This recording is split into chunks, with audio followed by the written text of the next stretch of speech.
Buying your first home can be exciting, but it can also trigger some serious money regrets if you aren't prepared. Ted is here. Let's begin.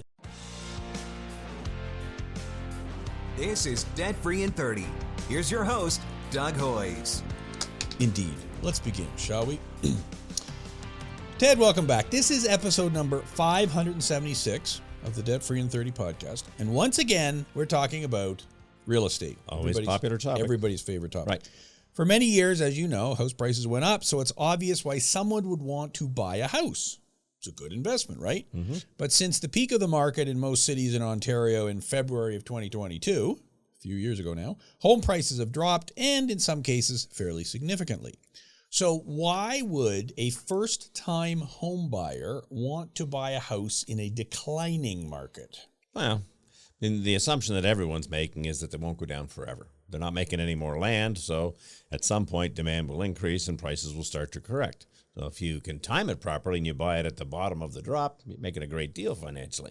Question is, can anybody time it properly? Well, no, it's like the stock market. So, yes. Okay, so why then, let's ignore money for a minute, even though it's a show about money. So someone buys a house, why? Well, you got to live someplace. You got to live someplace. Right. So but you could rent and still live someplace. So there's got to be some other compelling reason to buy a house. Gotcha. Okay. But I know when I was a young man, it was like, well, if you don't buy a house, you're paying someone else's mortgage. Right. That was the argument, right? Yep. So rather than now you don't buy into that argument. I do but that's not. a different episode. I do not. Well, that's anyway, right. I'll try not to divert myself too much here. Okay, so let's start by talking about the non-financial reasons for buying a home. Sure. So the one you just said was, I got to live somewhere. Right. And that's kind of that's just common sense. The most you gotta live somewhere. Obvious one. Okay. And so I'm living somewhere. It also means I own the place, so the landlord can't kick me out. Right. So let's say that in a more officious sounding way. It provides you with stability and security. Ooh, stability and security, everybody. Right. Because it's yours. Even though you owe the bank, so it's really the bank's. Yeah. It's yours. Yeah. There's no other person involved other than you and the bank. With and your spouse and your kids and your next door neighbor and everything. Yes. Right. And there's also an ego thing here too, is there not? Well, it's a different mindset as well. Like if you own a home, it's a sense of accomplishment. I've done something. I'm no longer a renter. I'm substantial. And I don't disagree with that because in order to buy that home, you had to come up with something of a down payment. Right. So unless your parents gave you the money, you actually had to save for it. And it's a big commitment. Right? I mean, it's most people, maybe 2 or 3 houses that they'll buy over the course of their life. Renters quite often are moving every couple of years, depending on the whims of the market. So, which leads to the other thing, which is if I own the house, I can paint the walls whatever color I want. That's true, unless you're in some kind of funny subdivision that has rules about that. Well, I guess that'd be the exterior. The exterior, yes, I understand. You can't just do whatever you want, but it's I get that too. Like you can personalize it. Yeah, it's yours. So I understand that, and then of course, as you said earlier, there's my family involved in this too. Right. So if I'm raising a family, being able to live in the same place, go to the same schools. That's right. When you're buying a home, you often look at, okay, what's the availability of services? Are the schools good in that area? Is the bus service good for the kids? Is there all the sorts of things that you look at that maybe as a renter you might not look as closely? Yeah, well, and as a renter, like you said, if the landlord sells the place and I got to move, then maybe I got to go into a different school district or something. Right. Whereas if I own the place, my kids can, grow up in the same school district with all their friends and all the rest of it. And you get to decide. Yeah, you're much more in control. And I guess you kind of alluded to this as well, that it's my house, so I've also locked it in for the future as well. That's right. And maybe I can leave it to my kids and whatnot. So these are reasons someone would buy a house that are much more than just purely financial. But of course, there is the whole, emotional trap to this. So maybe you're buying a home as an investment, or maybe you're buying it for emotional reasons. And of course, I wrote the whole book on this. You can all read about how we humans let emotions cloud our judgment. I think everyone understands that. What do you think the biggest emotional mistake people make when they're buying a house?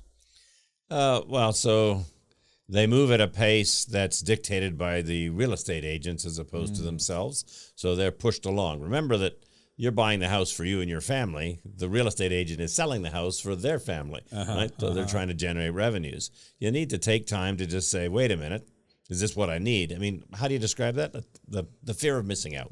Everything, any kind of sales are involved, it's always the fear of missing out. Yeah, you sell based on fear, as opposed to the good stuff about it. Right. And certainly, as the real estate market was going up, it's like, well, if you don't buy today, it's going to be more tomorrow. That's right. And I got 6 other people coming to look at this oh this yeah, afternoon. there's going to be a bidding war, and you got to do it, and all the rest of it. And I assume that all of those tricks are still happening even today. Sure. I mean, the issue now is that there isn't a lot of inventory because people aren't listing because prices are down, and so they're holding on to their properties longer. And then, of course, interest rates are still a factor. They have come down. Are they going to come down anymore? Will it be cheaper in 6 months? Who knows? Are you going to have a job? There's a whole bunch of other things. So, okay, so that's the whole emotional, and I think you've got to very deliberately say to yourself, okay, yes, I want this house, right? But I don't have to have this house, and I can rent. I don't have to own. Many years ago, we found a house we wanted to buy, very nice house, and so. We found it. Our agent hadn't found it. Right. So that kind of upset us right away. It had been listed for a month or something. So we put in an offer on it, and then the agent comes back and says, oh, there's somebody else bidding on it. Okay, well, it's been listed for 4 weeks. But okay, fine. They want to bid that. So we got into this bidding war, and we eventually found out that the person on the other side, their family had lived in this home in the past, and so it had some emotional sentiment. You weren't going to win that fight. We weren't going to win that fight. So we said, okay, fine, we're backing out. Costing them more money. Yeah, so we cost them more money, but there you go. So, okay, so let's get to practical advice here. I said last week in the intro that we're more of this more often. So here we are. We're already 6 minutes in, and we haven't got to practical advice. So how can you avoid getting burned by what you call FOMO, fear of missing out? What are the things you can do? So, because we're accountants, I'm going to tell you, start by crunching the numbers. Make sure you know exactly what you can afford, not only on an annual basis, but on a monthly basis. Is this going to work? And it's not just the mortgage. There's also the property taxes, there are the utilities, what other ancillary charges are going to be in the neighborhood that you're in, because there's always something, right? The house is not like a rent. I pay the rent check and I don't worry about anything else. There's always something to worry about. Yeah, if you're buying a condo, then there's condo fees. And those are horrible because you've got no control over those. And they are what they are. They're ridiculous. Yeah, and they can go up at any time. I mean, the roof is leaking. We're giving a special assessment. You got to all throw in a bunch of extra money. So, okay, condo fees, property taxes, like another obvious one. Now, property taxes are pretty easy to figure out because you can find out what they are. You can find out what they were. Because almost always when a house changes hands, the value has gone up, and so the taxes are going to go up.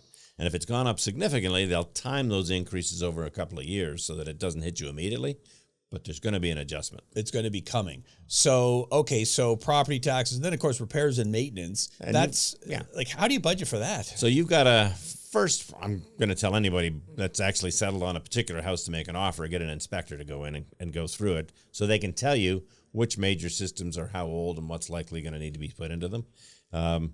You won't know exactly unless something's already in trouble, but by an age of a house, you can usually predict, okay, the mechanicals are going to wear out in 20 years, the roof in 25 years. If you're on a septic system, when's the last time it was pumped? Maybe it's got to be done in 5 years. I mean, there's all sorts of things that you can practically plan for. It won't be 100% accurate, but it should be pretty good. So what you're describing is you get a piece of paper and you go, okay, so the mortgage, develop a plan. Well, the mortgage is easy because it's going to be this much, but so all the examples you gave of repairs and maintenance, okay, well, the roof at some point, the heat, the furnace, the air conditioner. And the real estate agent should know all that stuff. And if they don't know all that stuff, they should not be hesitant to ask the realtor for the sellers to get you that information. It's something, every homeowner knows that stuff. Yeah, except there's 12 other bidders, and if you start asking questions, they're not going to talk to you. We need a cash offer, no conditions. Yeah, okay, well, maybe I got to move on to another house. But okay, so you crunch the numbers, and it should then become obvious that you can or can't afford it. Right. Well, and you need to crunch these numbers, so the biggest numbers before you even go looking. So you can tell the agent, I can afford a house in the $800,000 to $950,000 range. Do not show me properties of $1.1 million. I can't do it. It won't work. And so the first house they'll show you will be $1.2 million. Exactly. Or they'll show you one at the lowest end in a neighborhood that you just don't want, and it won't.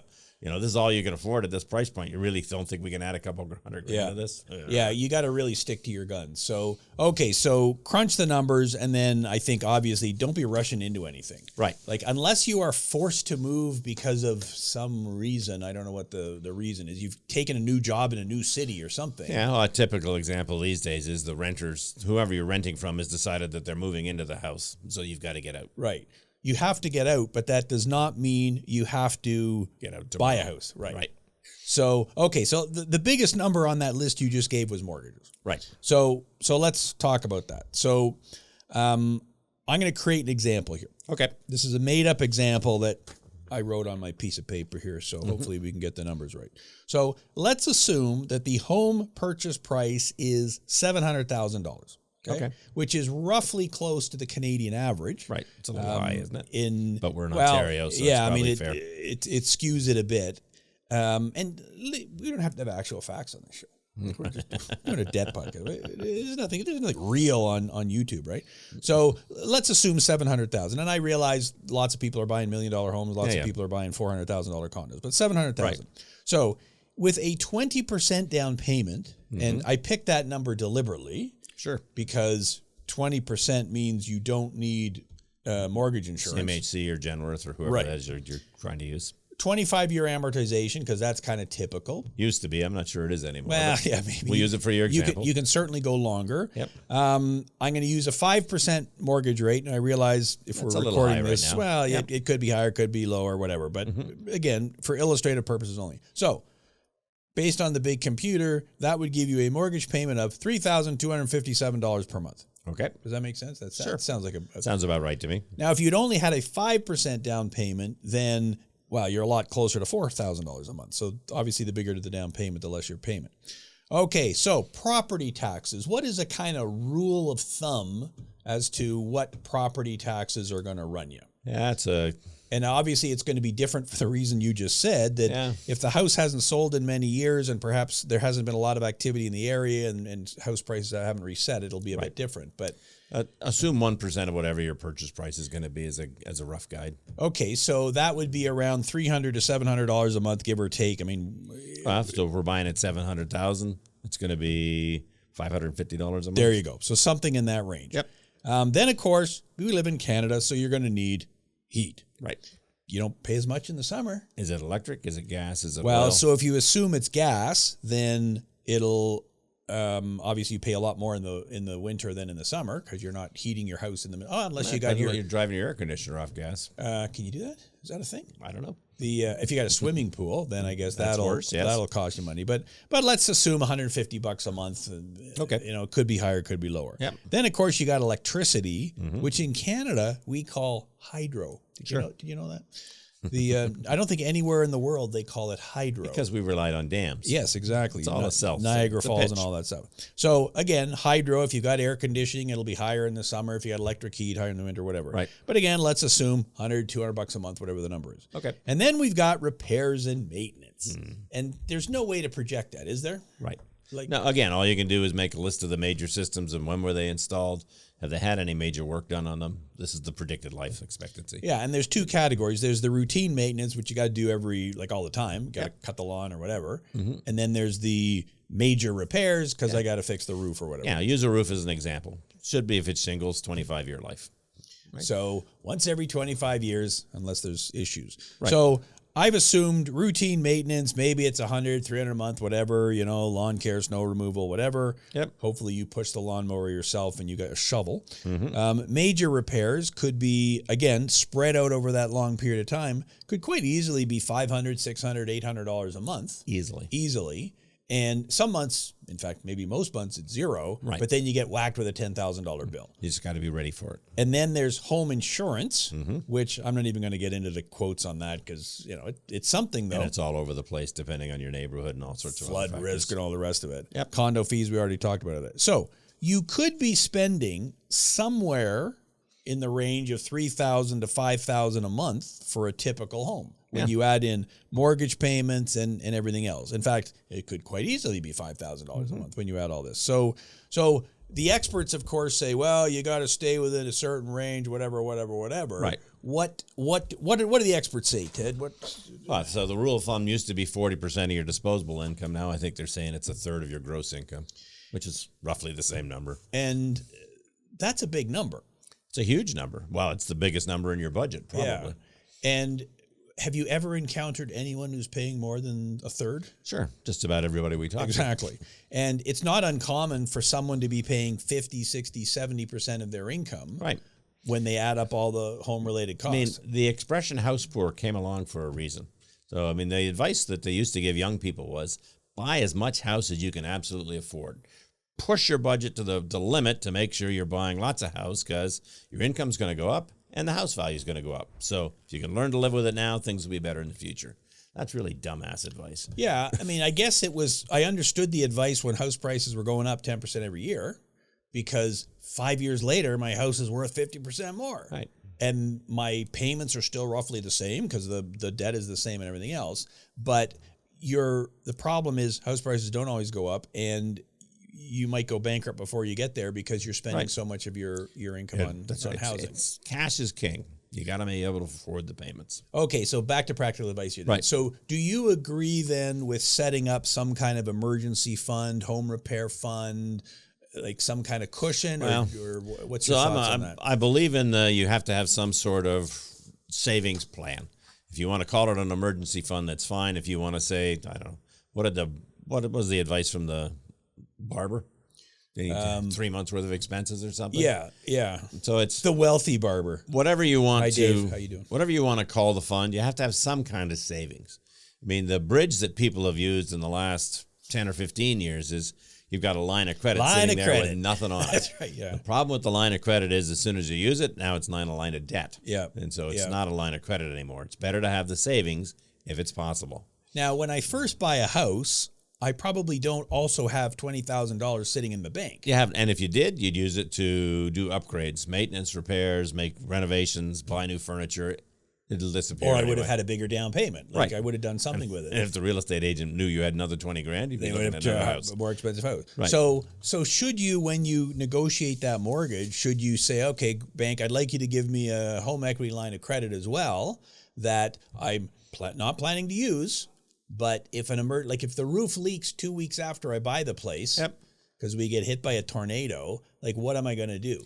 If you're only putting the 20% down, it's unlikely the bank's going to give you a home equity line of credit because they're going to say, we don't want our exposure to be any more than 80%. So maybe I have to get an unsecured line of credit or something like that. That's right. And that's likely what you get, and the interest rate will be double what it would have been on a home equity line. But hopefully you're not using it. Right. So, but it's something. So look, if you can't save it all, having that designated line of credit available makes more sense to me than not putting it in place as soon as possible, because you're flying without a net. But this is a huge risk. This is what we're trying to emphasize here. And you got to think about that. I buy the house and then something goes wrong. Right. I've tapped myself out. Now what do I do? Am I going to get payday loans to fix the roof? And I want to tell you something. Something will go wrong. I mean, it's a big physical asset, and it wears out. There's stuff that's going to go wrong with your house every year. Yeah. Guaranteed. It's like absolutely guaranteed. We've been living in our house now for 15 years, and everything's coming due this year. It's just every time I turn around, there's some system that needs maintenance. And it's 15 years. It's supposed to be like that. Yeah. Well, and we've been in our house for 20 years, and I can completely concur with everything you're saying. So, okay, so we've covered the obvious monthly costs. Let's go through the list of all the hidden costs. And we've kind of alluded to some of those. They're not hidden. Like the furnace will break. You just don't know when it's going to happen. Right. But the biggest one initially when you're buying a house is closing costs. Right. And there's something we have here called the land transfer tax. Right. The land transfer tax. So they charge you a fee for transferring the land. Buying the asset. And so I looked this up on the interweb, and people can do their own searching and everything. But it looks like the cost increases with the value of the home. Correct. It's a money grab. It's a money grab. Well, and I don't want to make it sound negative. I mean, I guess our overlords use that money for perfectly valid purposes. Well, but they haven't updated this schedule in a very long time. So just it's about a bigger everybody. Number. Yeah. So it used to be set up so that the vast majority of Canadians buying their first home might hit that, the half or 1 full percent. Now we know that the average home is $700,000, so they're already up at the 2% mark. more Yeah. than they ever had to pay in the past. And I believe these are Ontario numbers, but you Right. pay half of, so whatever you're paying for the home, you're paying half of 1% on the first 55,000, and then it goes up from there, 1%, so you're paying 2% on the portion between 400,000 and 2 million. Right. So if you're buying $1 million house, a big chunk of it is at 2%, and then if you're over 2 million, it's 2.5%. Right. So if my math is right here on that mythical $700,000 house, It's 10 grand. 10 grand. Right. So, okay, that's not trivial. And particularly if nobody warned you about it, you didn't plan for it. Yeah. So I think before you buy a house, again, you already emphasized the number crunching. It's not just what is it going to cost me to operate the house. It's what is it going to cost me to buy the house. Right. And so, and again, that's normally called the closing costs, and it's something that nobody ever asks about at the start of this process, but you really need to. You got to plan for it. So we talked about land transfer tax. What's the other closing cost? Lawyers, I guess, right? Legal fees for sure. And that's, so if you are the buyer, it may only be a couple of $1,000. It depends on the value of the property and any complexities. If you're the seller, again, how many things need to be discharged from the house? There's a mortgage, maybe a second mortgage, maybe there's some sort of writ outstanding. It all adds up. Got to capture all these. And again, I want to remind everyone, we're just doing a podcast here. We're using averages based on the information that's available as as we're recording this in the fall of 2025. Your results may vary. So in the city of Toronto, for example, they have an additional municipal land transfer tax, right, which can double a cost that we've just listed, but there are also first-time home buyer rebates, and so you got to do your own research. So, okay, so legal fees is another one. So somewhere $1,000, $2,000, $3,000, whatever, and that's something you want to ask about at the start. Correct. So, okay, what do I have to pay? So lawyer guy, how much am I going to have to pay? Let's add some more stuff to this. It's going to cost something to move. Mm-hmm. So first off, the old house, you got to pack it up. If you either do it yourself to save some money or get a mover to pack it up, there's money there. Transport it to the new house. And then again, are you unpacking it or are you paying somebody to do that? You got services to disconnect at the old house. There shouldn't be a closing fee on that. And maybe you get to recapture a deposit, but who the hell knows these days? At the new house, well, you're new to the neighborhood. They're going to want some kind of security deposit on all your utilities. And there may be some kind of homeowners association you're expected to join, all sorts of stuff that nobody's going to tell you about until you're in the house and it's just, surprise. Hey, what about this?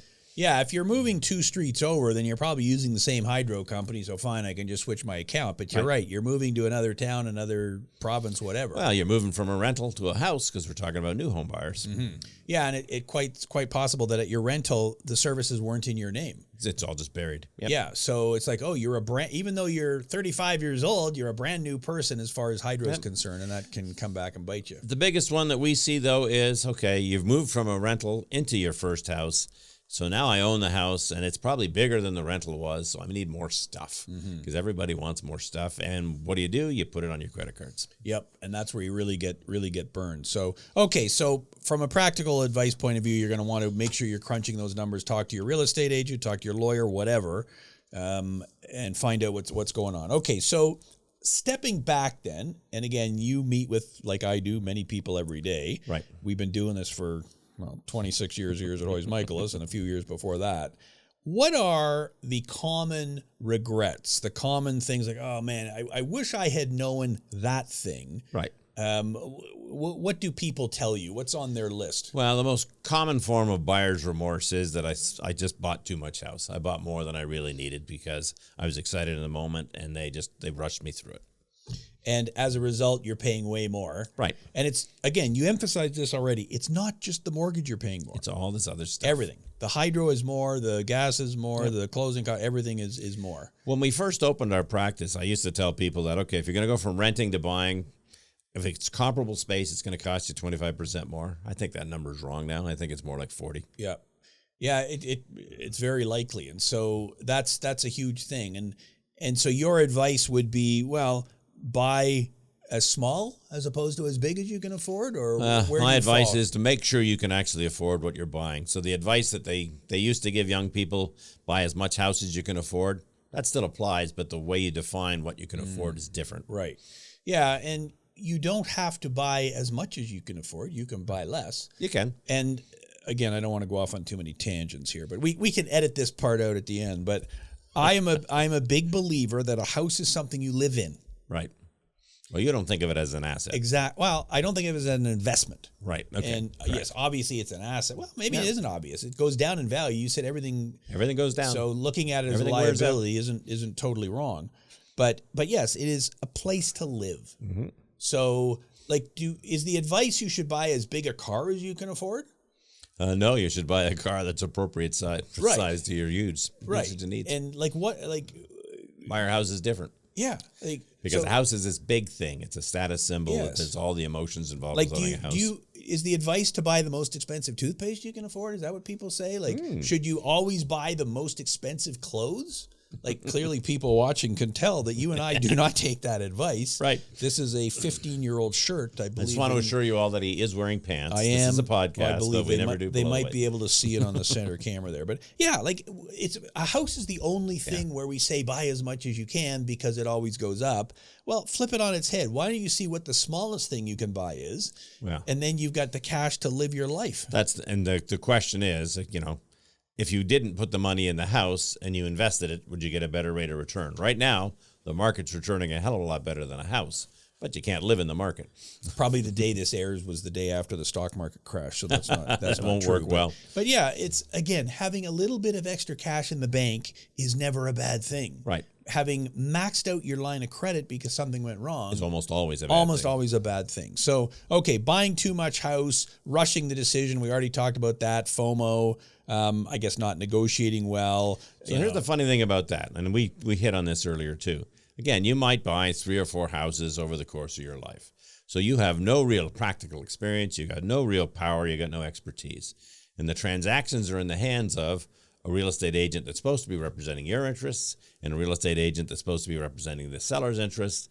And they're also looking after, we get the best price for both sides. We maximize our commissions. Mm-hmm. So it's just a lopsided transaction. I say this to people about cars all the time. And you get a new car every 5 or 6 years if you're lucky. And it's all completely one-sided. Real estate is so much worse. Mm-hmm. I should get a new car. It's been many more than 5 years. Many more. And look, we're not saying that lawyers and real estate agents are all crooks. We're not saying that at all. Okay. Well, okay, maybe we're...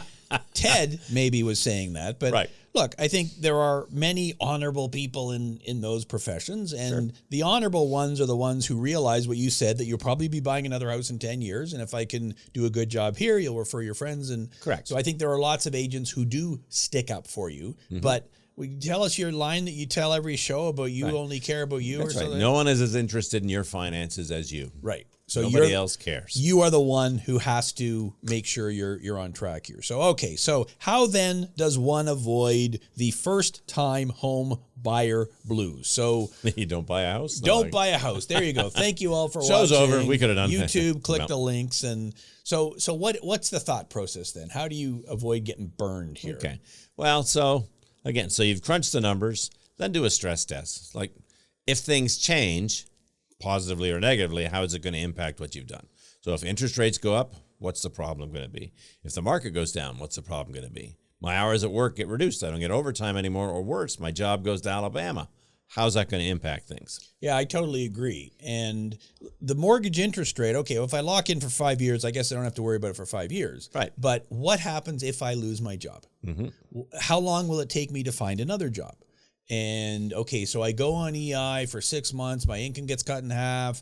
Do I still have enough resources to keep making the payments? Right. Because if I don't, this is pretty risky. Mm-hmm. When you're renting, you still have to pay your rent, but you don't have to be paying property taxes and repairs and maintenance and everything else. The extra 40% we talked about. So I totally agree. And it's also those unexpected repair bills too. Again, why we talked about having some sort of emergency fund. Yep, absolutely. So you got to budget for the total cost of home ownership, both now and in the future. So a big problem is not doing the stress test. So what's the other, and you've already kind of alluded to this, what's the other trap that you see all the time? Well, so now that you're a homeowner, your lifestyle changes. You got to have things for your house. And so that means you go out and you buy new furniture, new stuff. You spend money on landscaping that you didn't have to as a renter. There's all sorts of things that your ego is going to tell you have to do. Mm-hmm. And so are your neighbors, by the way. And maybe you just want to. I'm living in this place. I'm going to be here for 10 years. I'm making an investment. Yeah, I kind of want to paint the walls. I want a nice place to live in. So, again, there's nothing wrong with that if you can afford it. Right. And that's pretty much the message. So, okay, so my final piece of advice here is do what's right for you, not everyone else, because as you said, only you care about you. Right. You care about you the most, I guess. So, despite your comments about the realtors, I guess you're right. They want you to buy as big a house as you can because their commission is a percentage of the total. Your banker makes more money the bigger the mortgage is. But everybody wins but you. Yeah, you're the one who's got to pay for it. So it's not worth taking on a whole lot of additional stress just to get a bigger house. So be realistic. Plan for those hidden costs. Here you go. Owning a home should feel like a dream, not a debt trap. I don't know who said that, but I think we go for there. So, Okay, so for everyone watching, please share your first-time home buyer tips, regrets, whatever, because I'm sure there's lots of them in the comments. Obviously, we're on YouTube, so click your likes and your notifications and all that kind of stuff. These shows tend to touch a nerve for a lot of people because I'm sure there are going to be some people saying, no, that thing about buying as big a house, that worked for me great, so you should do it. Right. Okay, well, again, do your stress test, crunch the numbers, make sure that it works for you. Worked 20 years ago, may not work today. Exactly. So that is our show for today. Please like and subscribe. Thanks for listening and watching. Until next week, that's Doug Hoyes. No, wait a minute. That's Ted Michalos. I'm Doug Hoyes. That was Debt Free in 30.